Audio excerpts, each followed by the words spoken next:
When those bomber boys of mine were not across the ruddy Rhine, they would love to hang around good old Piccadilly Underground. Lately, Ross Spencer has been thinking a lot about his time in England during World War II, about his Lancaster air crew. It's been more than 55 years, but his mind is made up. He's going to England to find his crew, to gather them together for one last mission.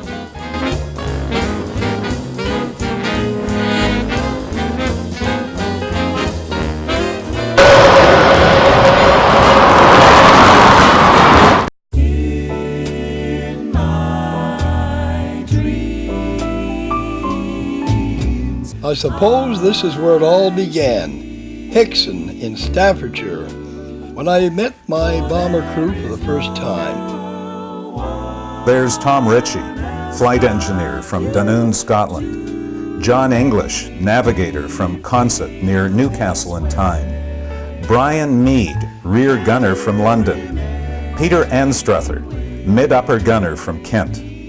Ray Murphy, bomb aimer, Stoke-on-Trent. Taking the photo is Charles Cochrane, the pilot, from White Rock, British Columbia. Ross had heard that Tom Ritchie had died in 1991, but Tom's wife, Margaret, was living in a small town outside Leeds in Yorkshire. Jock didn't talk very much about his wartime experiences. Perhaps you've got some interesting tales to tell that you did in the air. Well, we have several, but I remember I heard a tremendous bang. The Lanc rocked. There was shrapnel coming through. Jock went running by me. His hair was standing on the edge, and I remember his face was as white as a ghost. And I looked at John, our navigator, and I said, what gives with Tom? He says, Jesus, he says, you know, we just got hit. So I looked out the Astrodome. The first thing I noticed was a huge hole through the starboard inner. So I grabbed hold of Jock before he went through the bulkhead door. I says, Jock, come back here. I says, the starboard inner is on fire. That's your job.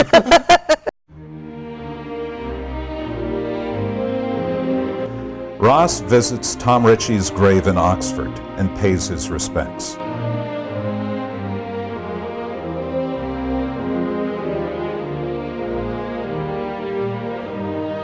The night skies no longer know you, nor do the stars which once guided you, or the crews with whom you flew. Your squadron no longer knows you, for you have perished and are gone forever.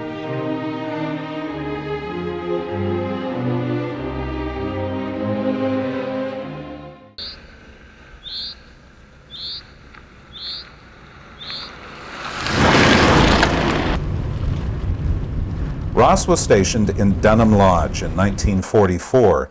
He took the opportunity to visit the son of the farmer who owned the land where the airfield was located. When you were here during the war, Dad was still here farming the farm all around you. Yes. Obviously the RAF took the land that's in front of us now, yes. But from your left and behind us, which was all part of the original farm, he was still here trying to produce the food. This building here was the drying room and locker rooms. Oh yeah. There's a boiler at the front end of it, and then a pipework system all around the walls to keep all your kit dry. Mm-hmm. His dad used to lie in bed at night, listening to you all taking off together. Terrific noise as you all went off.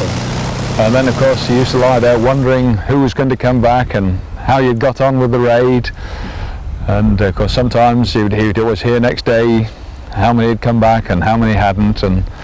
And he sort of met some of the airmen, and you know, he'd sometimes sort of know somebody that hadn't come back, and so it was quite emotional for him as well. Say, Ross, do you know anything about eggs? Because my dad told me a story about how he got really fed up with the airmen pinching eggs and apples and things, and one day he caught 3 or 4 airmen taking eggs, and he got his foreman with him, and they locked him up in the garage. And he went to the commanding officer and he said, oh, I'm just fed up with your airmen pinching my eggs and apples and so on. You've just got to stop them. Oh, I'm far too busy to be messing about with little things like that. Dad said, fine, you'll be 3 airmen short until you do something about it. You're telling a story Here we, I'm sure, about our two air guys. Believe me, they used to come back to the Nissen hut loaded with eggs, sometimes chickens, and fruit and everything else, with a big smile on their faces and said, "Look what we got." And we'd say, "Where did you get that?" "The farmer's daughter." And I said, "Yeah, I can believe that." Through a search organization, Ross located John English in Rotherham. He made arrangements to meet John in a local pub. When I come over here in '42, my preference was Bomber Command, and I raised hell about it, and I said, "I want to go on Bomber Command right away." And boy, the Air Ministry or whoever it was sent a signal and said, "You report to Hickson, there's somebody there waiting for you." And I was as happy as anything. But after that trip to Duisburg, that first trip, I was looking out, and I saw a fellow floating by in a parachute, and I said to myself, "What the hell did you get yourself into?" You must be exhausted bloody bushes. I used to look ahead there and see that sky full of flak, and I'd say, "There's no damn way we're going to fly through that." No, But we did. we should count ourselves lucky. Oh, I think so. I remember another instance, John, and I think you will well remember this, although you were terribly busy at your nav table. We were flying over Dusseldorf one night, and the sky started to light up all around us, you see, and I didn't know, I'd never seen this before. And what they were flares being dropped by the Luftwaffe, night fighter pilots, dropping the flares to light up the bomber stream. So Charlie said, "Keep an eye out." He says, "They're trying to distract us so they'll come in on an attack." Thanks to the moon, I saw this little son of a gun going by. I don't know whether it was an ME-110 or whatever it was, but I saw the cross on the fuselage. I didn't see the swastika on the tailplane, but I saw the cross. And I told the gunners. And Meade didn't pick them up, but Titch did. Then he said, "Prepare to corkscrew." And Charlie screamed, "Which way?" And I grabbed the intercom and I said, "Starboard, go!" And down we went, and the tracer bullets came over the top of us, but Titch was firing all the time. And I remember that night. It scared the hell out of me, but and the rest of us too. Ross and the boys knew very little about Brian Meade, the tail gunner from London. You've never heard anything about Brian Meade, eh? No, I've never heard of Well, him. he left England in 1953 and never returned, so I have no idea where he's gone. Maybe Australia, I don't know. I was never very happy with Meade. I think that he was a very good gunner, though. Brian Meade, our tail gunner, was from London, as far as I know. We knew very little about his background. He was a big, handsome guy, and he was an extremely good gunner. I think he topped his course. I remember he loved wearing white shirts, which was against regulations. You were supposed to wear your blue issue shirts, but he thought the white shirts were more appealing to the girls, so he'd wear the white shirts. But he had only one, and that's about all he could afford because he wasn't making very much money. So he'd buy a new white shirt, and he'd wear it for about a week. And then the second week, it looked pretty dirty, so he turned it inside out and wear it that way for another week. Then on the third week, it was a question of which side was the cleaner of the two. We had a very efficient crew, I thought. Yeah. I think we had a tremendous crew. We weren't the best disciplined crew on the ground, but we were certainly no. disciplined in the air. I think our greatest hobby, though, during our RAF career was chasing women. He went out one night and then returned for the week. What? Yes. Is that right? Yes, it is. My mother was worried. Your mother was worried. Where is he?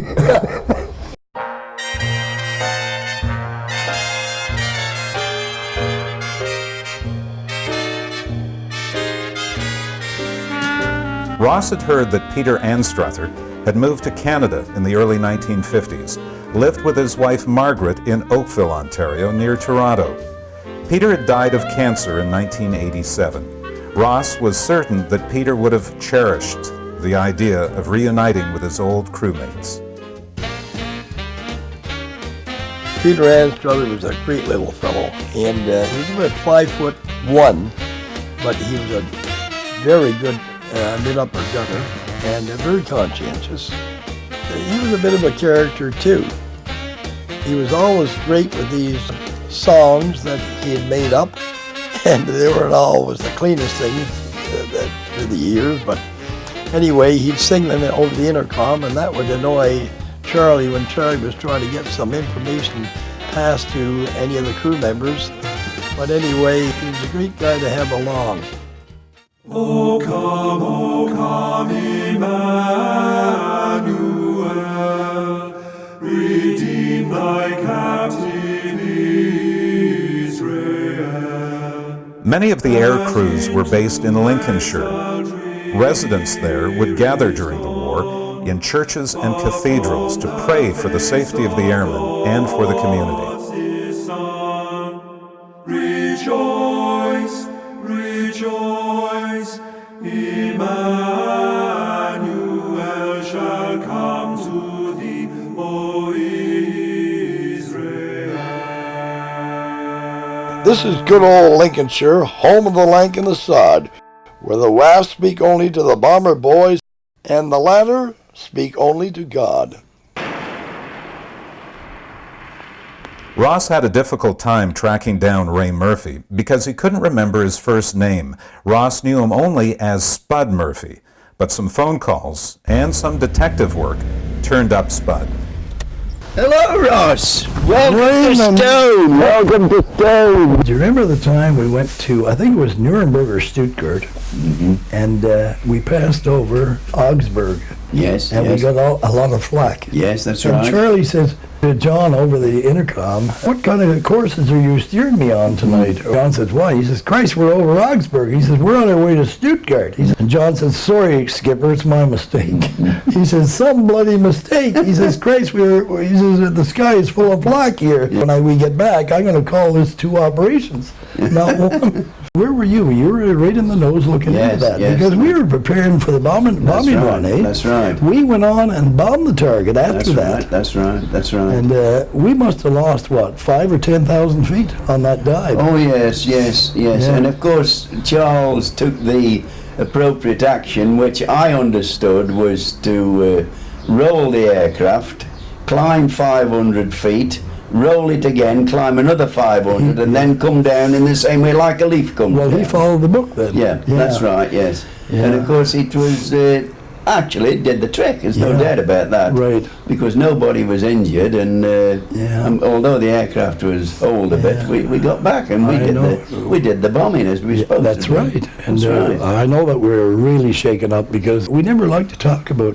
trips, but that night we did. If I'd have had my head down looking into the bomb site, Yeah. I would have not been with us any longer, Is that because right? there was a piece of flak Yeah. came straight through the nose. There was a hole in the nose about so Is big. that right? Yeah. After we, Yeah. that would have where my head would have been. I'd have been Yeah. looking over the bomb site. I was looking up, and this Lancaster or Halley, I forget which it was flying, and we were going this way, and the Halley was going this way. He was right above us with his bomb doors That's open. right, that's right. And I screamed at Charlie, I said, "Look out above." And the bombs came down, That's right. and I would swear one of the HEs went between our 2 port motors. Well, it may well have Yeah, been. and Charlie says, "What the hell was that?" And I Yeah. said, "Well, look above you, Yeah, and you'll see." that's right, that's He- right. And he said, "The son of a bee." Yeah. He's this guy's on our side.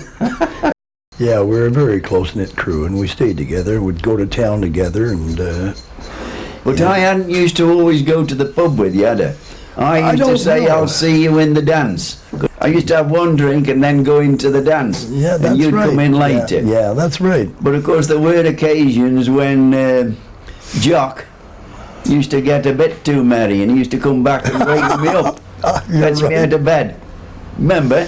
I remember that. Jock was he was a wonderful guy, but you know what?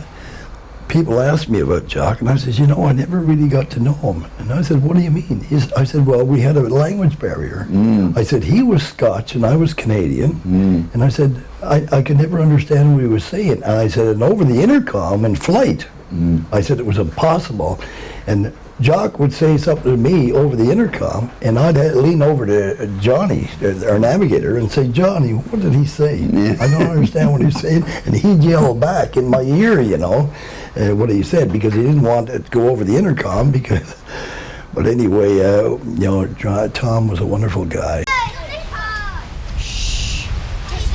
Ross had heard that a local school was having a special activity day.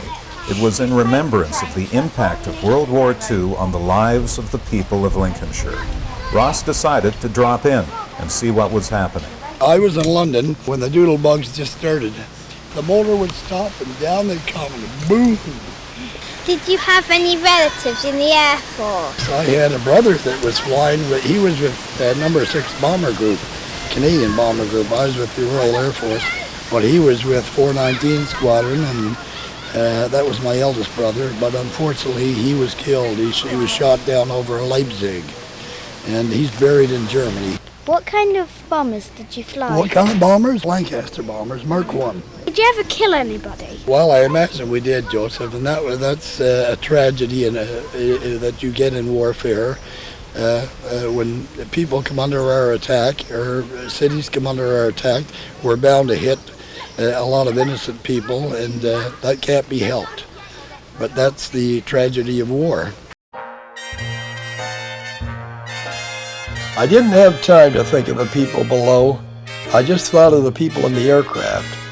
We had nowhere to run, nowhere to hide, and we had to hope for the best. And quite often it wasn't good enough. We had to think about all these young lads that were being killed in the air, because a lot of young lads perished. Unfortunately, a lot of people were killed on the ground. But, we were at war. We had to accept that. And this is what we did.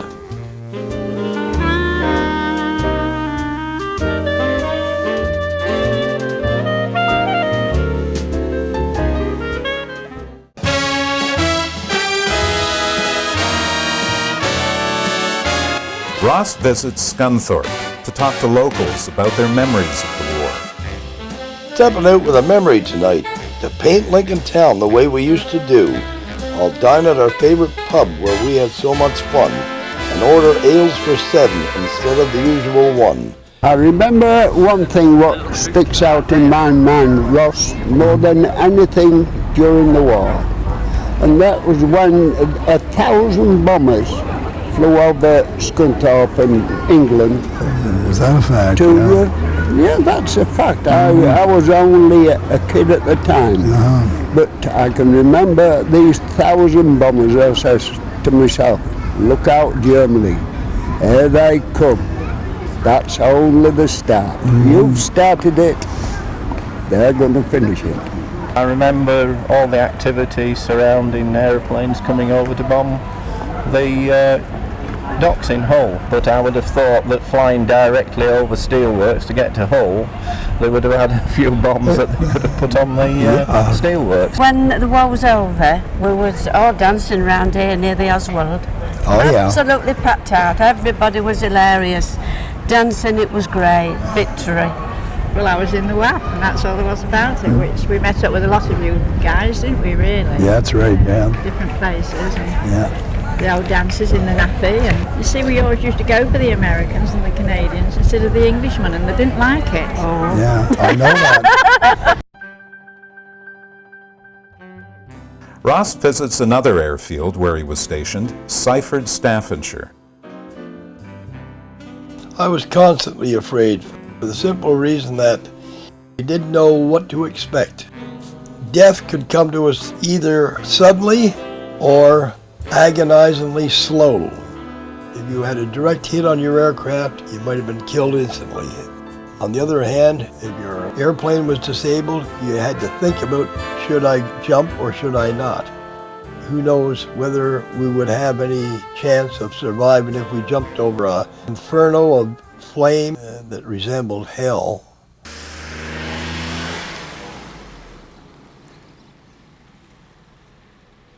Ross kept in touch with Charles Cochrane over the years, and Charles agreed to fly from Vancouver to England. Ross, Charles, John, and Raymond met at the famous Dam Busters Bar in Woodhall Spa. Hey, Musketeers. How are you doing, Charles? Good to see you again. Fine. Big John. See you again. And Raymond. Good to see you, Ross. Good to see you, Ray. Just before you arrived, Ross, we were having a discussion as to the role Bomber Command played during the war. Yeah, but you realise, to the general public, we're doing the same old thing that Hitler did, so that we're just as guilty as he would be. That's right. Yeah, but he started it. It's only pure and simply retaliation. Well, you're not supposed to retaliate. That no, puts you in the same level as Hitler in this case. In a case like this, one has to defend one's country. So we just can't let him come over. He's gone through Europe. He's trying for us. We don't want him. Isn't that just running away from the issue when we were doing the same thing that he did? Well, but somebody got to take the initiative, really, to help finalise the war. That's what he said. Yeah. I mean, we've got to bring the war to an end, and I think what Bomber Command did was quite correct, and of course it speeded up the end of the war. Well, I agree with that, Ray. There are no rules in war. They started it, and we retaliated it, and we had good reason to retaliate, but because he was butchering people all over right. here. Yeah, that's well, right. That's true. I agree, and I'm certainly in favour of what we did, and we all were in it for much the same reason.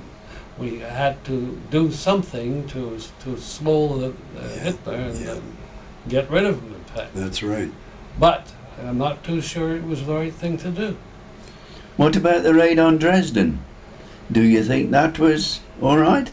No. The intelligence officer, as far as I remember, told us there was a panzer unit very near to there, and that there was a lot of Russian refugees streaming through there, and they wanted us to stop that. Yeah, but why did we bomb Dresden, which is not a military headquarters? Yes, but did we know that at the time? Did we as aircrew know that at the time? We didn't. We didn't have the chance to argue about a target, did we? Well, you had to go there. That's right. To see it. The night we went to Dresden, we didn't know there wasn't going to be any flat, nothing. Anything. No.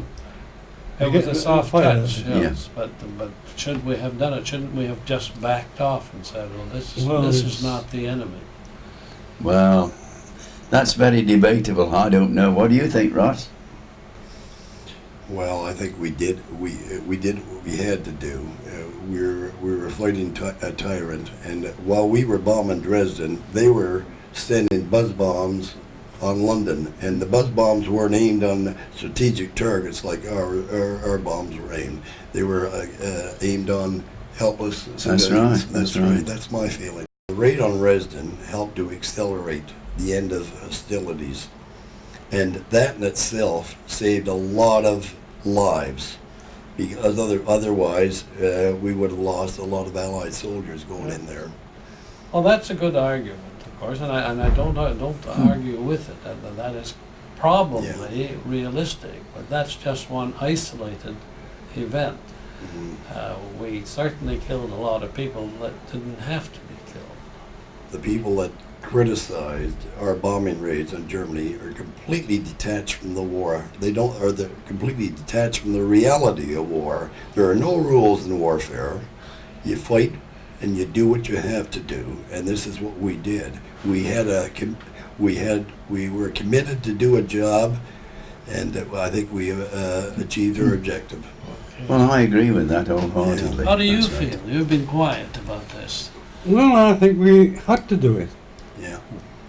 Somebody somewhere along the line had to stop the German army. I know what we did, bombing there, but that again was retaliation to what they have done to us. We didn't start the bombing, did we? Well, had we not carried the offensive to the enemy, and had we lost the war, what would have been our fate? You got to think of that. What would have been our fate?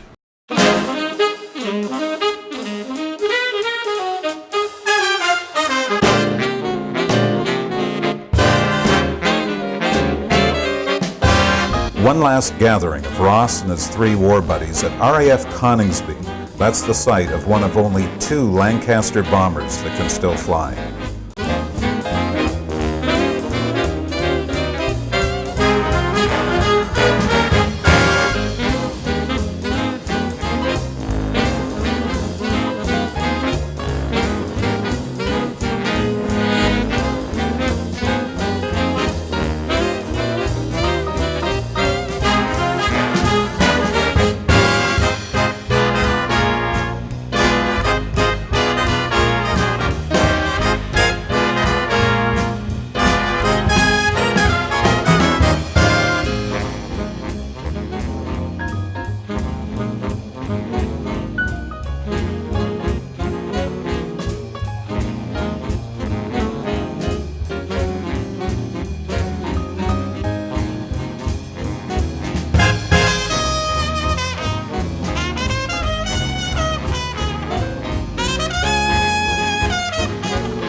I don't know what kept me going. Maybe it was because I had made a commitment, and I wouldn't turn my back on that commitment. I had a job to do, and I decided to go through with it. It wasn't what I expected in the first place, but nevertheless, I had signed on the dotted line, made the commitment, and I was determined to go ahead with it, win or lose.